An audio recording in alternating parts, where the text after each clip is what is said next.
आखिर कैसे ध्यान करने वाले लोग शांत हो जाते हैं और जो अंतर में उतर जाते हैं और आत्मज्ञान प्राप्त करते हैं उनके भीतर ऐसा क्या परिवर्तन हो जाता है जो बाहर की किसी भी अवस्था का उन पर प्रभाव नहीं पड़ता। एक गांव के बाहर एक गुरु एक कुटिया बनाकर रहते थे। गुरु का हर कोई बहुत सम्मान करता था। एक दिन गुरु अपनी कुटिया से सुबह सुबह टहलने के लिए बाहर चले गए।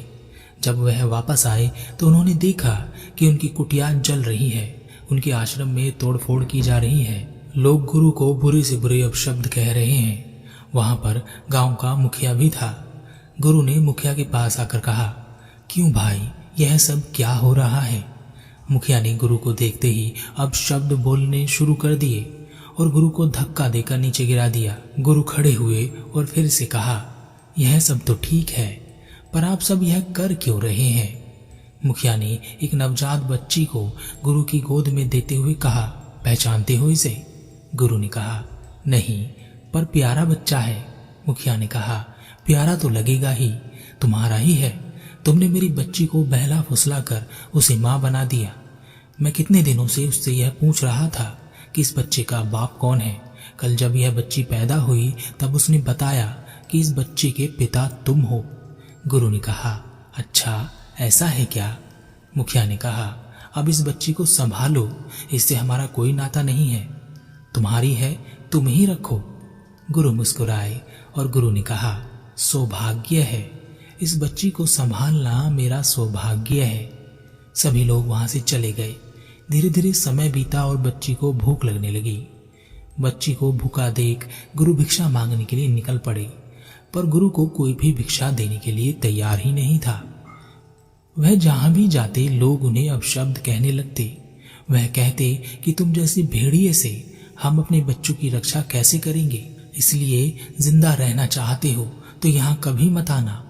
गुरु एक एक करके सभी के द्वार पर गए, पर किसी ने इस बच्ची के लिए दूध नहीं दिया। आखिर में गुरु मुखिया के घर पर गए। वहां पर उन्होंने दरवाजा खटखटाया और कहा, बच्ची बहुत भूखी है, इसके लिए थोड़ा दूध चाहिए। गुरु की पुकार मुखिया की लड़की भी सुन रही थी। मुखिया ने गुरु को भगाने के लिए दरवाजा खोला। उसी समय बच्ची रोने लगी। बच्ची का रोना जैसे ही मुखिया की लड़की ने सुना, उसका माँ का दिल पिघल गया और वह भागकर द्वार पर पहुंची और उसने बच्ची को अपने गोद में ले लिया। बच्ची अपनी माँ को देखते ही चुप हो गई। मुखिया गुरु को धक्के मारकर बाहर निकालने लगा। तभी मुखिया की लड़की ने कहा, पिताजी मुझे माफ कर दीजिए, पर इस बच्ची के पिता यह नहीं है, वह कोई और ही है।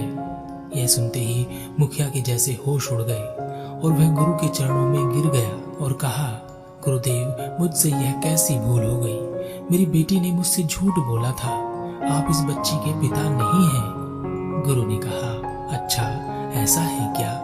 मुखिया ने कहा, इतना सब हो गया, आप विरोध भी कर सकते थे, सत्य बता सकते थे, पर आपने तो कुछ कहा ही नहीं, और इतना सब होने पर भी आप शांत रहे, यह कैसे हो सकता है? गुरु ने कहा, अगर उस समय मैं तुम्हें सत्य बता भी देता तो तुम किसी और का घर जला देते, किसी और को मारते, पीटते, गालियां देते। और रही शांत होने की बात, जो यह जानता है कि यहाँ इस दुनिया में हम सब अपने अपने किरदार निभा रहे हैं, नाटक कर रहे हैं, वह अपने नाटक को, अपने चरित्र को, अपने किरदार को बखूबी निभाता है। उसमें वह कभी कमी नहीं छोड़ता। तुम सब भले ही इस रंगमंच को अपना घर समझ बैठे हो, अपने किरदार को अपना अस्तित्व समझ बैठे हो, और इसलिए तुम अपने जीवन में घट रही हर छोटी मोटी चीज से विचलित हो जाते हो, घबरा जाते हो, दुख उत्पन्न कर लेते हो। परंतु जो स्वयं से जुड़ गया है, अपने अंतर में उतर गया है, जो होश में आ गया है, जिसमें देखने की दृष्टि उत्पन्न हो गई है, और जो यह देख सकता है कि बाहर का जीवन सत्य नहीं है और जो अंतर में है वही सत्य है, उसे बाहर हो रही घटनाओं से फर्क नहीं पड़ता, वह विचलित नहीं होता, दुखी नहीं होता। यह कहकर गुरु उस गांव को छोड़कर चले गए। एक चीज होती है दृष्टि। हमारे जीवन में हम दृष्टि का उपयोग बाहर की ओर देखने के लिए करते हैं। बाहर की सभी चीजों को हम अपनी आंखों से देखते हैं, अपनी दृष्टि से देखते हैं। परंतु हमारी दृष्टि भीतर की ओर भी होती है, और यह भीतर की दृष्टि बड़ी ही विकृत अवस्था में होती है। यह कभी भी भीतर की ओर सही से नहीं देख पाती, बल्कि आंखें बंद करने पर भी हमें बाहर की चीजें ही दिखाई देती हैं। परंतु जिस व्यक्ति के अंदर दृष्टि उत्पन्न हो गई है, समझ उत्पन्न हो गई है, होश उत्पन्न हो गया है, उसके अंतर की विकृत दृष्टि भी सुधर जाती है, और तब वह बाहर की ओर भी अंतर्दृष्टि से ही देखता है। और तब उसे समझ में आता है कि इस दुनिया में लोग इसलिए ज्यादा परेशान हैं, दुखी हैं, क्योंकि बाहर की ओर अपने किरदार में वह इस तरह खो गए हैं कि उन्हें अपना होश ही नहीं है। उन्हें अपने जीवित होने तक का एहसास नहीं है। क्या आपको है? बस रोज लड़ते हैं, झगड़ते हैं, रोते हैं, मुंह बना लेते हैं, नफरत करते हैं। इससे लेना है, उससे छीनना है, उससे लूटना है, यही जीवन है। और यही तो आप सब जी भी रहे हैं। जो होश में है वह जानता है जीवन अनुभव है। जीवित होना भी अपने आप में एक तरह का अनुभव है। सांस लेना एक अनुभव है, एक अनुभूति है। यहाँ इस दुनिया में लोगों से मिलना, उनसे बातचीत करना, उनके बीच में रहना, सुख दुख का एहसास करना एक सुंदर अनुभूति है, एहसास है। यहाँ तक कि जिस चीज से हम घबराते हैं, मृत्यु, वह अपने आप में एक बहुत ही आनंददायक एहसास है। जितने घबराए हुए, डरे हुए आप इस दुनिया में जन्म लेते हैं, उससे ज्यादा घबराए हुए आप इस दुनिया को छोड़ते हैं। और यह बात साबित करती है कि अभी आप कहीं नहीं पहुंचे।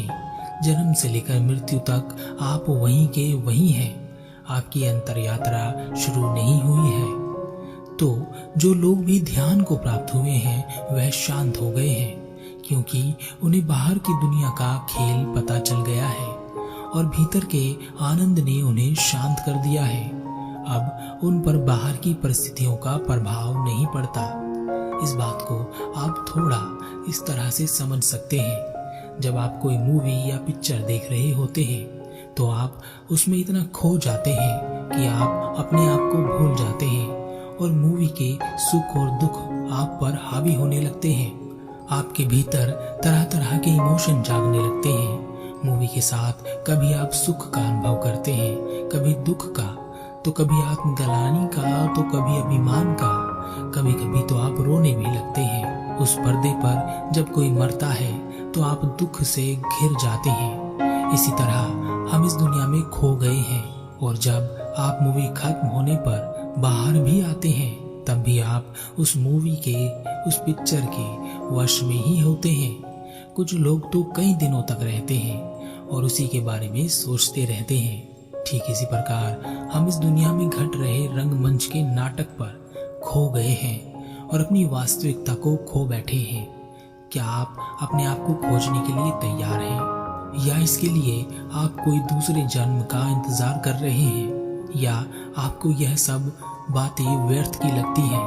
अगर हाँ, तो इन सब के जवाब आपको आपके अंतिम समय पर मिलेंगे, जब आप बुढ़ापे तक पहुंच चुके होंगे। कि आपके जीवन की सबसे कीमती चीज को आपने कौड़ियों के भाव बेकार कर दिया है। दुनिया की सबसे कीमती चीज क्या है? सोना, चांदी, हीरे नहीं, यह सब तो पत्थर हैं। सबसे कीमती है समय, और आप जिस समय में बंधे हुए हैं वह जब निकल जाता है तब कुछ नहीं बचता।